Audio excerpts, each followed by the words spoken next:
Et voici l'évangile de ce jour, dans l'évangile de Luc au chapitre 9, à partir du verset 28 jusqu'au verset 36. 8 jours environ s'écoulèrent après qu'il ait eu dit ces paroles, puis Jésus prit avec lui Pierre, Jean et Jacques, et il monta sur la montagne pour prier. Pendant qu'il priait, l'aspect de son visage changea et son vêtement devint d'une éclatante blancheur.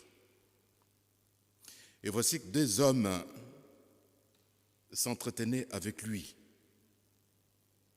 C'étaient Moïse et Élie qui, apparaissant dans la gloire, parlaient de son départ qui allait s'accomplir à Jérusalem.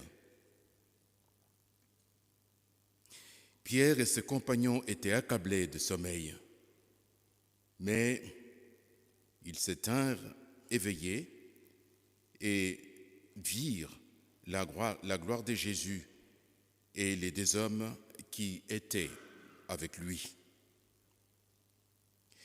Au moment où ces hommes se séparaient de Jésus, Pierre lui dit, « Maître, il est bon que nous soyons ici.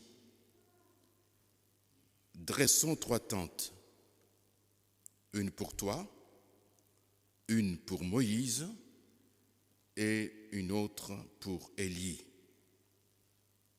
Ils ne savaient pas ce qu'il disait. Comme il parlait ainsi, une nuée vint les envelopper et les disciples furent saisis de crainte tandis qu'ils entraient dans la nuée.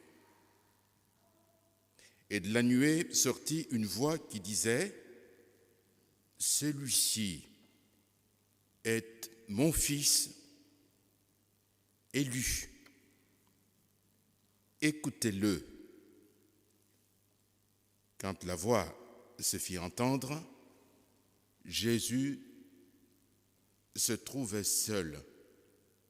Les disciples gardèrent le silence et ne racontèrent à personne en ce jour-là rien de ce qu'ils avaient vu.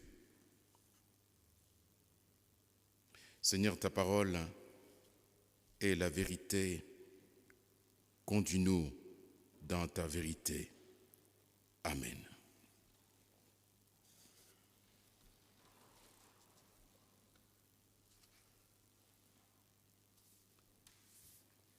Est-ce que votre pasteur a déjà prêché à partir d'ici?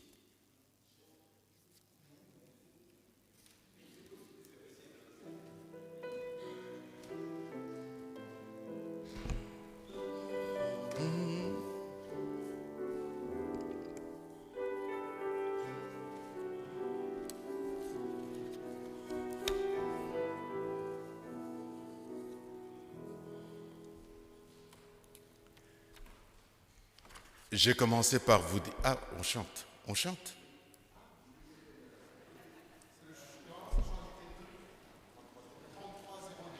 D'accord.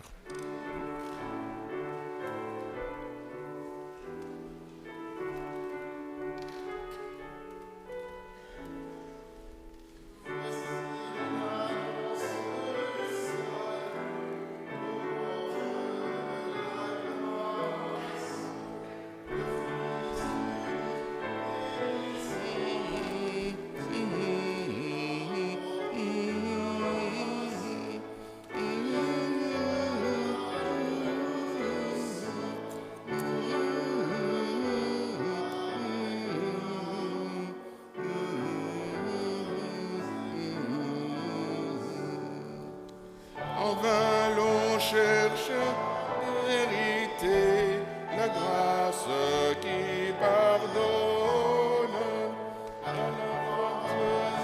En hérité et non les œuvres bonnes. Mais Dieu permet que l'Esprit suive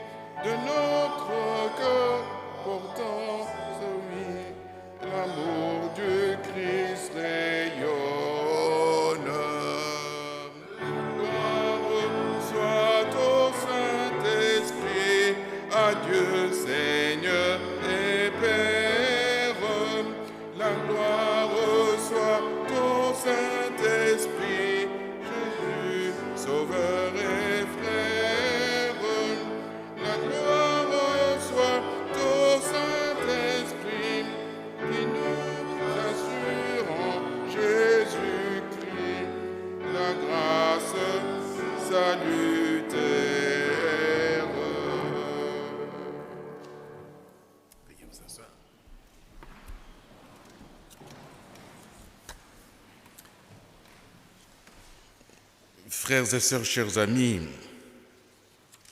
je disais en commençant que j'étais reconnaissant d'être avec vous ce matin pour partager ce culte, mais aussi ce qui nous est donné d'entendre en ce temps de carême.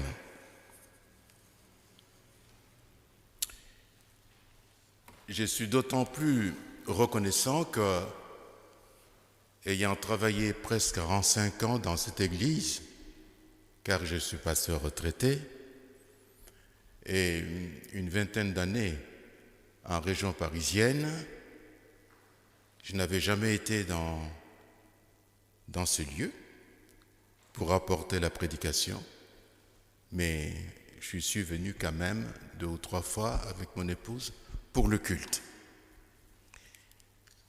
Qu'est-ce que j'ai à vous dire? Vous avez compris que nous allons parler de la transfiguration.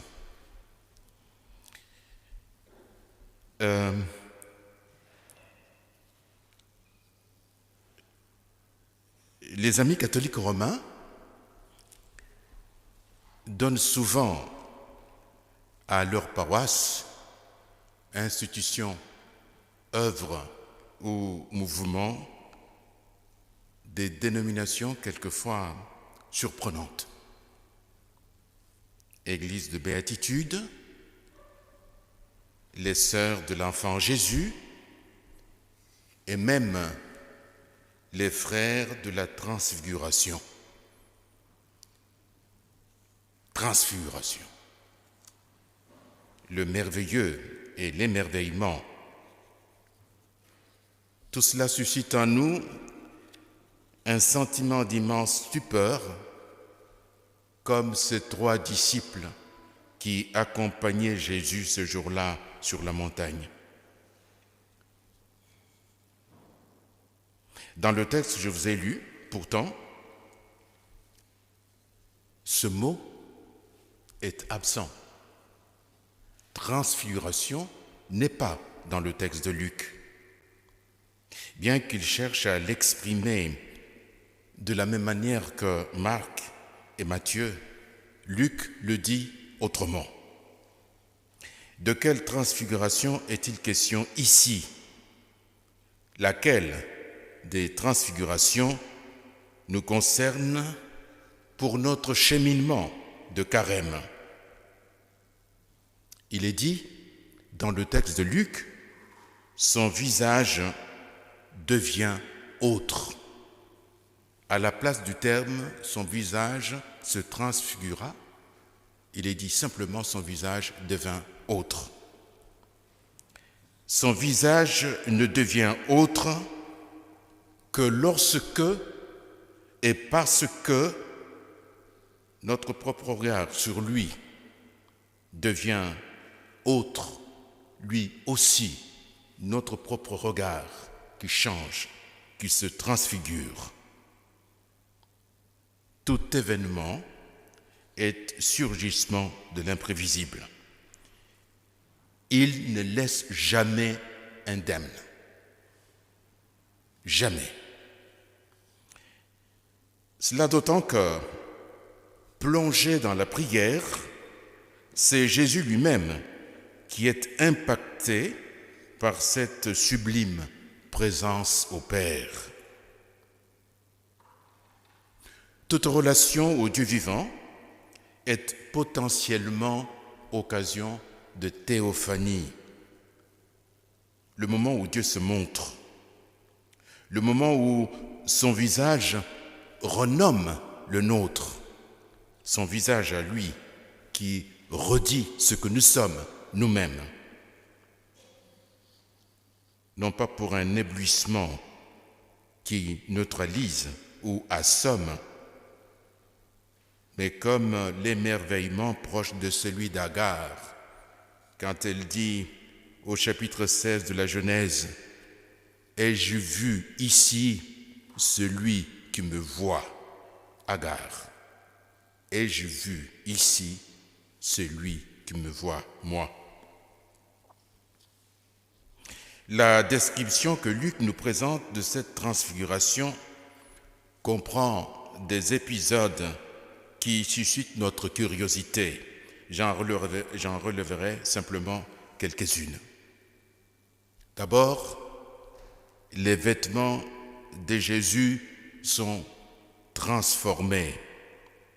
Ils sont d'un blanc éclatant. Ça ne vous dit rien? Souvenez-vous des récits des apparitions du Christ après sa mise à mort. Comme si cette transfiguration, ce jour-là, était une préfiguration de la résurrection du Christ. Un autre détail. Deux hommes,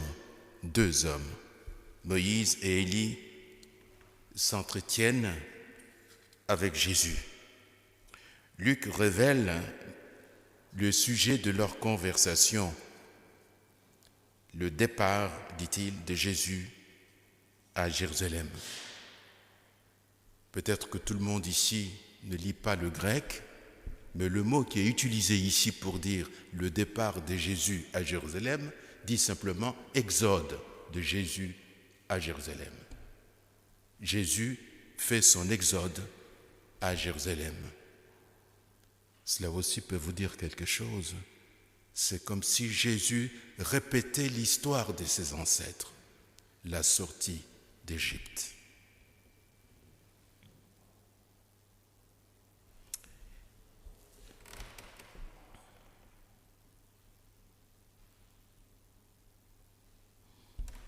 Troisième détail que je vois ici, la scène se déroule pendant que les trois disciples sont emportés dans un sommeil profond que d'aucuns commentent ou reconnaissent comme une sorte d'expérience mystique. Intempestif, toujours égal à lui-même, Pierre veut immobiliser l'événement en lui dédiant 3 tentes. Et vous avez entendu, l'une pour Jésus, l'autre pour Moïse et la dernière pour Élie. Pendant l'exode, dans le désert, la tente confirmait la présence de Yahvé parmi son peuple. Au lieu des tentes, c'est une nuée qui vient couvrir les 3 disciples. Dans l'Ancien Testament, cette nuée, s'appelait aussi la Shekinah de Dieu. C'était déjà l'idée à l'époque de présence réelle, non pas au sens où la théologie a glosé sur cette expression de présence réelle, et notamment autour de la Sainte Seine. Vous vous rappelez tout ce qui se passe sur ce sujet dans nos dialogues et discussions avec les catholiques romains. Présence réelle parce que Dieu est fidèle, la Shekinah de Dieu. Présence réelle comme une bénédiction indéfectible d'un Dieu en pèlerinage, d'un Dieu en marche avec son peuple, d'un Dieu qui n'abandonne pas, d'un Dieu qui ne lâche pas son peuple. Tandis que Pierre cherchait à construire des tentes, s'improvisant architecte, une nuée vient le couvrir, ainsi que ses 2 autres compagnons, un don inattendu. La nuée vient comme une sorte d'abri sur Pierre et ses amis, une tente invisible. La nuée, un autre moyen d'épeler le nom imprononçable d'Adonai. vous réalisez cette petite charge d'ironie. Aujourd'hui, je ne sais pas si c'est le cas ici à Batignolles, aujourd'hui dans beaucoup de nos églises, dans beaucoup de nos communautés, nous nous occupons bien souvent à construire d'immeubles, de bâtiments, à construire des temples, à en restaurer d'autres. Nous nous acharnons à faire des édifices, de nos édifices, d'admirables monuments, plutôt que d'être au bénéfice de la visitation divine, qui fait de nous des hôtes du Très-Haut. La présence et l'action de l'Église dans ce monde. L'œuvre de la parole du Seigneur dans nos existences et son cours, son développement.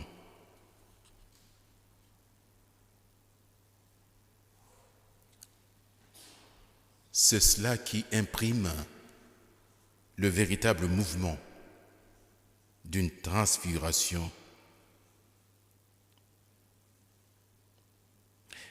Et cette transfiguration est notre marche vers le Christ qui monte pour sa sortie, pour son exode. Le Christ qui monte pour être cloué sur la croix. Et c'est cela son exode. C'est notre marche qui porte tout sens de carême. Et il s'agit ici d'une carême invisible à nos yeux qui sont empêchés de le reconnaître. Cette marche-là et ce carême, ils ne sont ni rituels, ni relevant d'une prescription religieuse destinée à nous rendre agréables aux yeux de Dieu. En cela, nos 40 jours avant Pâques se distinguent vraiment totalement du Ramadan. Les détails que j'ai relevés ici concernant ce qui se passe dans ce récit ne disent qu'une chose très importante pour nous et pour toute la tradition biblique. En Jésus de Nazareth, toute la révélation enfin se manifeste et c'est l'accomplissement de Moïse et de prophètes. C'est tout ce qui est dit là. C'est donc une confession de foi. Ni conquête initiatique, ni privilège mystique, c'est l'advenue de la lumière qui libère de toutes les nuits, de toutes les torpeurs, qui guérit les engourdissements les plus lourds. Au moment où le visage de Jésus devenait autre, l'être intérieur des témoins, Pierre, Jean et Jacques, leur être intérieur se métamorphosait à son tour et leur propre regard rendu capable d'une acuité inopinée. Celui-ci est mon fils, mon élu. Écoutez-le. Et si les disciples tenus à l'écart gardent le silence, rejoignant en cela l'attitude qu'adopte l'évangile de Marc en cette matière, c'est bien pour que toute la vérité se manifeste en son temps, lors de sa pleine maturation à la croix. Comme nous sommes ici très loin de blabla, de racoleurs, de la sagesse de tous les fous de Dieu qui cherchent à sauver les autres, s'estimant eux-mêmes déjà rachetés par le zèle et la frénésie de leur propre engagement. La montée vers Pâques est une démarche de guérison. Quand tous les passionnés de Dieu ne jurent que par sa gloire, nous devrions, nous, ici, nous rappeler de temps en temps que Martin Luther, le réformateur, n'avait pu découvrir toute la puissance de l'Évangile que parce qu'il avait misé sur la théologie de la croix et non pas sur la théologie de la gloire.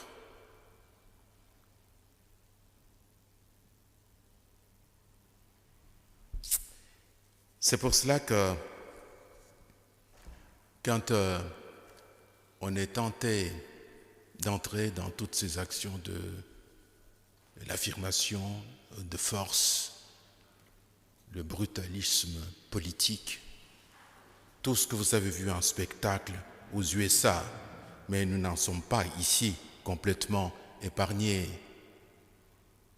Quand nous voyons cela, et si nous sommes de ceux dont le regard a été guéri, nous savons de quoi il s'agit, un spectacle vain. Les hommes et les femmes s'agitent parce qu'enlisés dans la faiblesse et la précarité, l'impuissance, alors ils donnent ce spectacle d'une très grande puissance pour impressionner, le spectacle même d'une toute puissance. Et cela, je me répète, n'est pas seulement une sorte d'apanage des milieux de l'autre côté de l'Atlantique.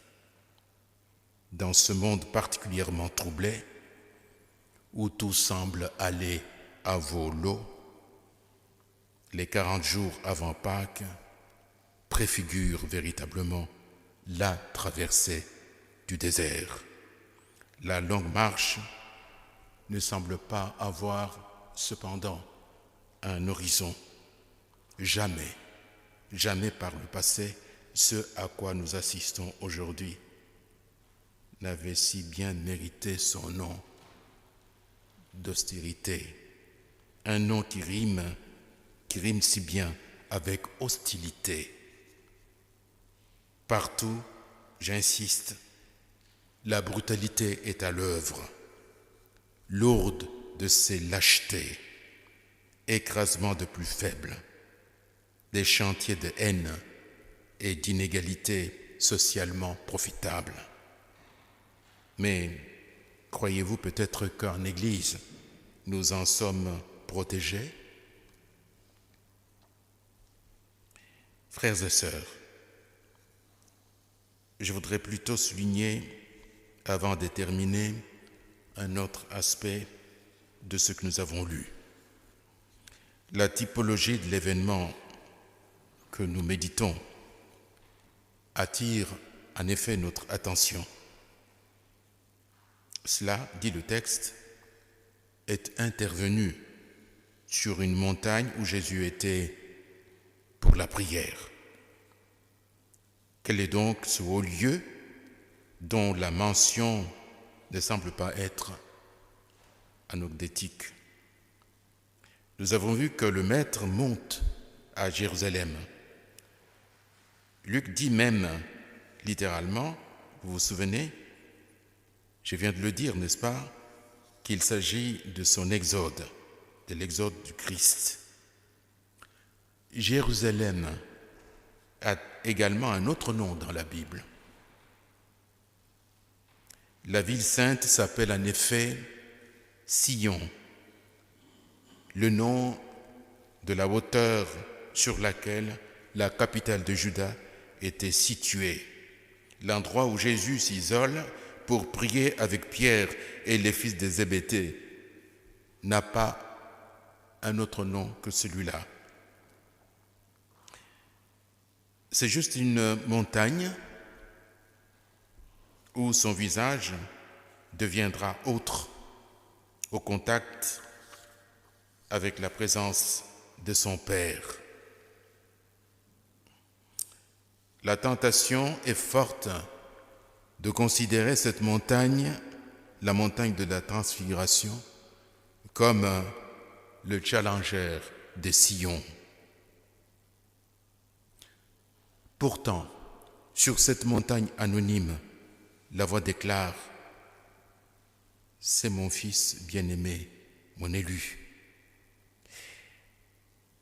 À Jérusalem, sur le rocher de Sion, Jésus sait qu'il n'y sera pas le bienvenu. À Sion, l'élu sera le rejeté, l'exclu par excellence, l'objet d'une humiliation culminant dans une mort cruelle, ignominieuse. La montagne de l'approbation est celle de l'opprobre face à face dans une préfiguration messianique intenable. Cette manière de voir les choses est convaincante, elle est même presque séduisante, mais elle n'est pas dans la ligne de ce que dit la Bible. Avant Sion, il y a Sinaï. Vous vous souvenez? Les sommets sur lesquels Adonai a donné la loi à Moïse.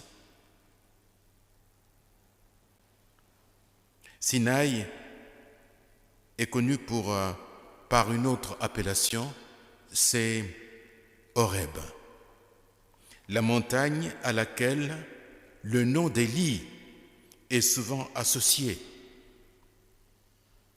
Nous avons vu qu'à la transfiguration, Moïse et Élie conversaient comme s'ils étaient en colloque du dessein de Jésus. Le face-à-face de cette typologie symbolique ne serait-elle pas plutôt entre cette montagne anonyme et Sion ou Horeb?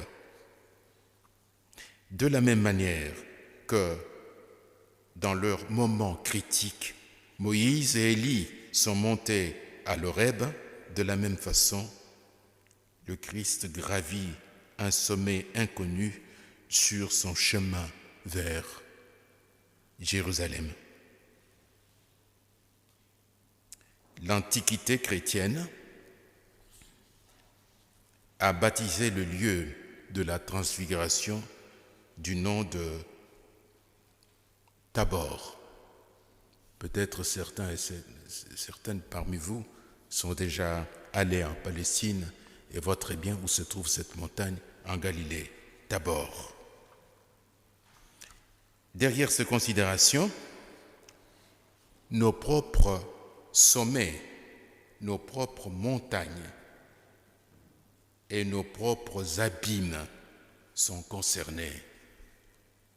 Cette typologie n'est pas seulement géographique ni symbolique, c'est l'expérience existentielle de ce que nous sommes. Nous sommes faits des sommets et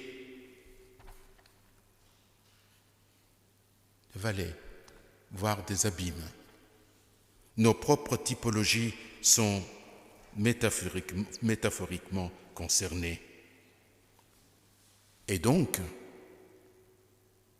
ils peuvent devenir des lieux de transfiguration, le lieu où se passent des choses inhabituelles, invraisemblables, nos propres sommets et nos propres abîmes.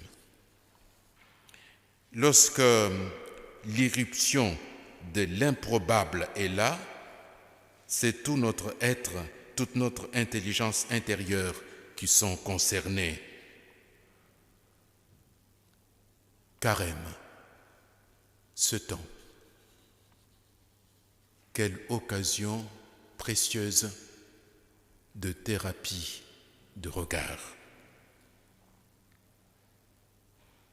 On peut être comme la majorité des gens autour de nous qui pensent que Pâques est une sorte de kermesse ou de fête de chocolat.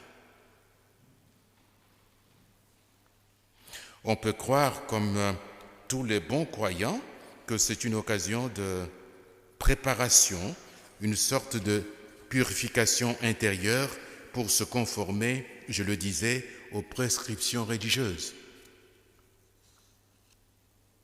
Mais qui sommes-nous pour dénigrer ou pour disqualifier ces démarches portées par le désir de révision de vie?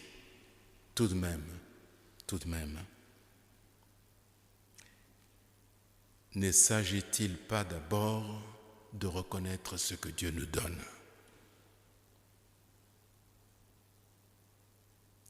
Nous ne pouvons pas nous donner nous-mêmes notre carême. Et nous ne pouvons pas aller vers Dieu si Dieu n'était pas descendu vers nous. Frères et sœurs, chers amis, regardez ce que fait Moïse dans la plaine de Madian, non loin de l'Horeb, juste à proximité, je dirais presque aux encablures de la bande de Gaza. L'attention de Moïse et sa concentration portent sur son troupeau, n'est-ce pas? Et là, un buisson en feu le frappe et le sollicite. Contre toute logique, ce buisson ne se consume pas. Regardez ce que fait Jésus. Il prie, il se confie à Dieu en se souvenant que ce que Moïse et Élie faisaient avant lui, des dizaines de siècles avant lui, dans le passé, était valable aussi pour lui-même. Regardez ce que font les 3 disciples eux-mêmes. Ils sont là comme bénéficiaires involontaires et distraits de quelque chose qui les dépasse complètement. Compagnons associés de leur maître en cette halte au cours d'une marche hantée, pleine d'angoisse. Moïse laisse son troupeau, il va voir pour essayer de comprendre comment un buisson vert peut-il être embrasé tout en restant frais, intact. De ce paradoxe, le berger reçoit une révélation qui devient aussi sa mission. La vision du buisson ardent a lavé le regard du futur patriarche. Enfin, il comprend. Comme si une voix lui disait « Regarde bien, il y a ce que tu vois et il y a quelque chose d'autre à voir, il y a quelque chose d'autre à comprendre et il y a quelque chose d'autre à vivre. Regarde. » Si nous montons avec le Christ pour sa Pâque à Jérusalem, ce n'est pas pour célébrer nos plans, ce n'est pas pour le confort de nos vies, leur réussite, ce n'est même pas pour redire les plaintes et les craintes qui peuvent être légitimes et qui peuvent être justifiées en voyant tout ce que nous voyons et qui nous permet de penser ce que nous pensons. C'est uniquement en vue de ce que Dieu donne et de ce que seul Dieu peut donner. La transformation de nos vies, leur métamorphose dans les liens humains. Nos regards peuvent ainsi être guéris pour nous-mêmes, sur les autres et pour le monde. Ce que Dieu donne est le paradoxe de la croix. Notre chemin, c'est la transfiguration. Notre vocation, c'est encore la transfiguration. C'est toujours quand les logiques de réussite et de succès sont interrogées, mises à nu, que nous comprenons ce que Dieu donne. Alors, nous pouvons aussi nous mettre dans cette perspective de l'exhortation de l'apôtre Paul quand il dit « Ne vous conformez pas à ce monde présent, mais soyez transformés par le renouvellement de l'intelligence, afin que vous discerniez quelle est la volonté de Dieu, ce qui est bon, agréable et parfait. Soyez transformés. » Cette métamorphose reste notre unique marche vers Pâques. Elle demeure notre unique feuille de route pour ce temps de carême.